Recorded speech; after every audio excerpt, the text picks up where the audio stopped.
أردت من هذه الموعظة إيقاظ القلوب من ثباتها، وزجر النفوس عن التمادي في غيها وشهواتها. أردت من هذه الموعظة أن يزيد الصالح في صلاحه، وأن يستيقظ الغافل قبل حسرته وقبل مماته. لقد رأيت الحياة تمضي مسرعة، ومعظم أهلها في غفلة. ناس يأتون وآخرون يرحلون، أرحام تدفع وأرض تبلع، والناس غافلون ولا يستيقظون إلا عند معاينة الموت وسكراته. أحبتي، إن الحياة على ظهر هذه الحياة موقوتة محدودة، وستأتي النهاية حتما، فيموت الصالحون والطالحون، ويموت المتقون والمذنبون، ويموت الأبطال المجاهدون والجبناء القاعدون، يموت أصحاب الهمم العالية، ويموت التافهون الذين لا يعيشون إلا من أجل شهوات الفروج والبطون. قال الله جل في علاه: كل من عليها فان، وقال: كل نفس ذائقة الموت. ستموت، نعم ستموت. إنها الحقيقة التي نهرب منها دائما، إنها الحقيقة التي يسقط عندها جبروت المتجبرين، وعناد الملحدين، وطغيان البغاة المتألهين. إنها الحقيقة التي شرب من كأسها العصاة والطائعون، وشرب من كأسها الأنبياء والمرسلون. قال الله: وما جعلنا لبشر من قبلك الخلد أفإن مت فهم الخالدون. كل باك سيبكى، وكل ناع سينعى، وكل مذخور سيفنى، وكل مذكور سينسى. ليس غير الله يبقى، من علا فالله أعلى. اعلم رعاك الله أنه من عاش مات، ومن مات فات، وكل ما هو آت آت. من كان يرجو لقاء الله فإن أجل الله لآت. إن حياتك إنما تبدأ بعد مماتك. يا ابن آدم، أنت الذي ولدتك أمك باكيا، والناس حولك يضحكون سرورا، فاعمل لنفسك أن تكون إذا بكوا في يوم موتك ضاحكا مسرورا. اعلم بارك الله فيك أن لا سبيل للخلود في هذه الحياة. اعلم بارك الله فيك أن لا سبيل للخلود في هذه الحياة، فالكل سيموت. إنه الموت أعظم المواعظ وأبلغها، وهو أول خطوة إلى الآخرة. فمن مات قامت قيامته. قال صلى الله عليه وسلم: القبر أول منازل الآخرة، فدارنا أمامنا، وحياتنا الحقيقية هي بعد موتنا. أين الأكاسرة؟ أين الجبابرة والعتاة الأول؟ أخذ أموالهم سواهم، والدنيا دول. ركنوا إلى الدنيا الدنية، وتبوأوا الرتب السنية، حتى إذا فرحوا بها صرعتهم أيدي المنية. إنما أعظكم بواحدة: كم ظالم تعدى وجار، وما راعى الأهل ولا الجار. أين من عقد عقد الإصرار؟ حل به الموت، فحل من حلية الإزرار. فاعتبروا يا أولي الأبصار، خرج المغرور من الدنيا ما صحبه سوى الكفن، إلى بيت البلا والعفن. لو رأيته قد حلت به المحن، وتغير ذلك الوجه الحسن. أفق من سكرتك أيها الغافل، وتحقق أنك عن قريب راحل. يا سالكا طريق الغافلين، ويا راضيا بطريق الجاهلين، متى ترى هذا القلب القاسي يلين؟ متى تبيع الدنيا وتشتري الدين؟ ليت شعري بعد الموت أين تذهب؟ رحم الله من اعتبر وتأهب. ليت شعري بعد الموت أين تذهب؟ رحم الله من اعتبر وتأهب. إني سألت الترب بعد ما فعلت، بعدي وجوه فيك متعفرة، فأجابني: صيرت ريحهم تؤذيك بعد روايح عطرة. وأكلت أجسادا منعمة، كان النعيم يهزها نظرة. لم يبقى غير جماجم تعرت، بيض تلوح وأعظم نخرة. أين الحبيب الذي كان وانتقل؟ أين كثير المال وطويل الأمل؟ أما خلا كل في لحظه مع العمل؟ أين من تنعم في قصره؟ أليس في قبره نزل؟ أفق من سكرتك، وتذكر نزول حفرتك. تذكر هجران الأقارب، وتذكر إنما أعظكم بواحدة. رأى أحدهم قريبا له ميتا في المنام، فقال له: كيف أنت؟ قال: ندمنا على أمر عظيم، نعلم ولا نعمل، وأنتم تعلمون ولا تعملون، وأنتم تعلمون ولا تعلمون. والله لتسبيحة أو تسبيحتان أو ركعة أو ركعتان في صحيفة أحدنا أحب إلينا من الدنيا وما فيها. أين أثر المواعظ؟ أين أثر المواعظ والآيات في قلوبنا؟ أين أثر كلام الرحمن في حياتنا؟ إذا جاء الموت لم يغن عن المرء ما كان فيه من اللذة والنعيم. يا ابن 20 كم مات من أقرانك وتخلفت. يا ابن 30 أدركت الشباب فما تأسفت. يا ابن 40 ذهب الصبا وأنت على اللهو قد عكفت. يا ابن 50 أنت زرع قد دنا حصاده. أنت زرع قد دنا حصاده لقد تنصفت 100 وما أنصف. يا ابن 60 هيا إلى الحساب فأنت على معترك المنايا قد أشرفت. يا ابن 70 ماذا قدمت وماذا أخرت.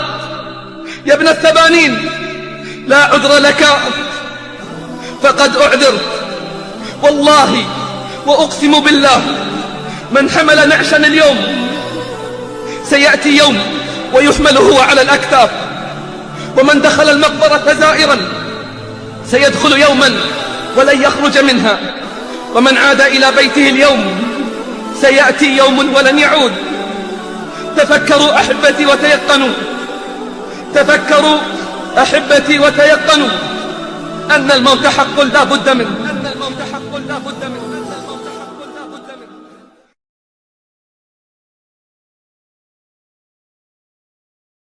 تخيل بارك الله فيك إذا نادى المنادي فلان ابن فلان استعد للوقوف بين يدي الله.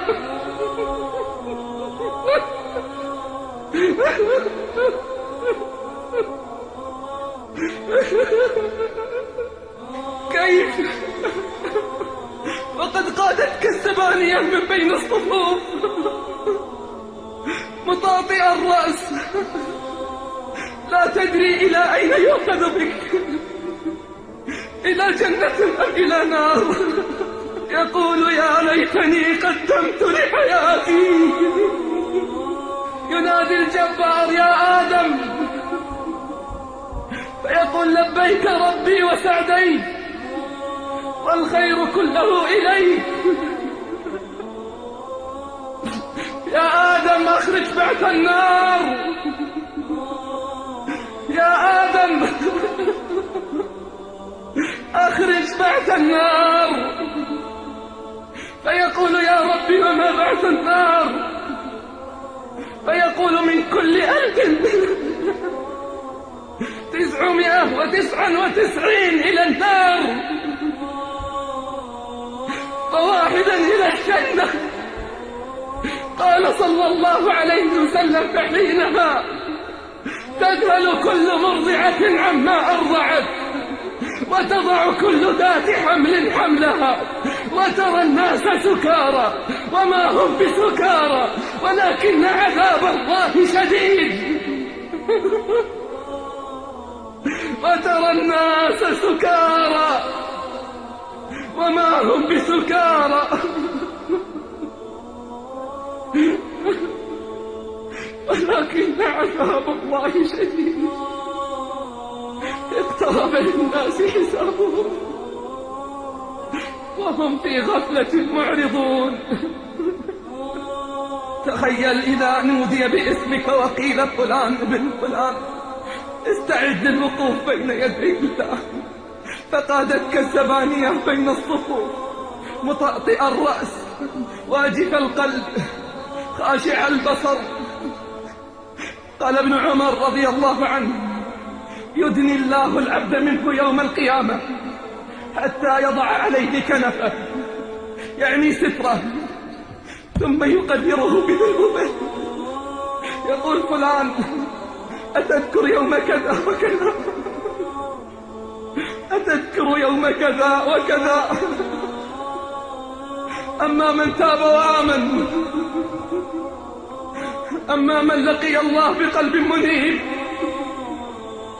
أما من لقي الله خائفا خاشعا فيقرره الله بذنوبه حتى إذا ظن العبد أنه هلك قال أرحم الراحمين فإني سترتها لك في الدنيا وإني أغفرها لك اليوم.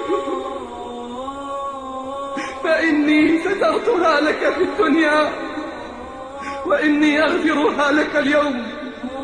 فيؤتى كتابه بيمينه فينطلق بين الصفوف ضاحكا مسرورا: هاؤم اقرءوا كتابيه إني ظننت أني ملاق حسابيه. هاؤم اقرءوا كتابيه إني ظننت أني ملاق حسابيه. النتيجة فهو في عيشة راضية في جنة عالية قطوفها ثانية. كلوا واشربوا هنيئا بما أسلفتم في الأيام الخالية. فيقول البشر: فاز فلان وأفلح. ثم ينادى بفلان ابن فلان، فلان العاصي الفاجر، فيدنيه ربه منه حتى يضع عليه كنفه فيقول: يا فلان أتذكر يوم كذا؟ أتذكر يوم كذا؟ لقى الله محاربا ربه بالمعاصي. كم ليلة فاتها على قسم ومنكرات، وكم ليلة فاتها على فواحش وآثام. كم عصى الله ليلا نهارا، كم جاهر بمعاصيه: عصيت الله بمكان كذا وكذا. فيقرره الجبار بذنوبه حتى إذا اشتد غضب الجبار عليه،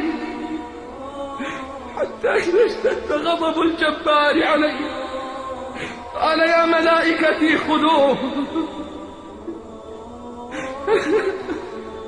يا ملائكتي خذوه ومن عذابي أذيقوه، فلقد اشتد غضبي على من قل حياؤه معي.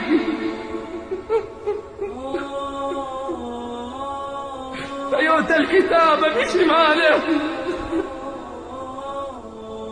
فيخرج تقوده الزبانية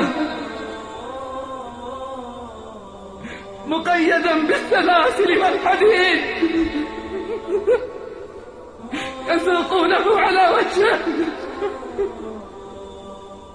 يقول: يا ليتني لم أوت كتابي ولم أدري ما حسابي. يا ليتها كانت القاضية ما أغنى عني مالية، هلك عني سلطانية. النتيجة خذوه فغلوه ثم الجحيم صلوه ثم في سلسلة ذرعها 70 ذراعا فاسلكوه. جريمته إنه كان لا يؤمن بالله العظيم.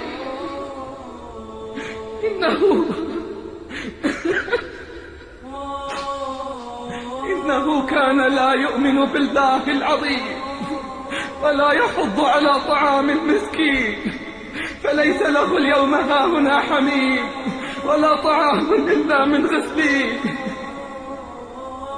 لا يأكله إلا الخاطئون.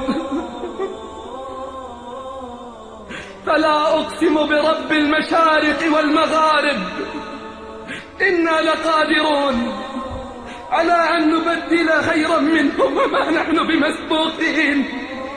فذرهم يخوضوا ويلعبوا حتى يلاقوا يومهم الذي يوعدون، يوم يخرجون من الأجداث سراعا كأنهم إلى نصب يوفضون، خاشعة أبصارهم ترهقهم ذلة. ذلك اليوم الذي كانوا يوعدون، ذلك اليوم الذي كانوا يوعدون.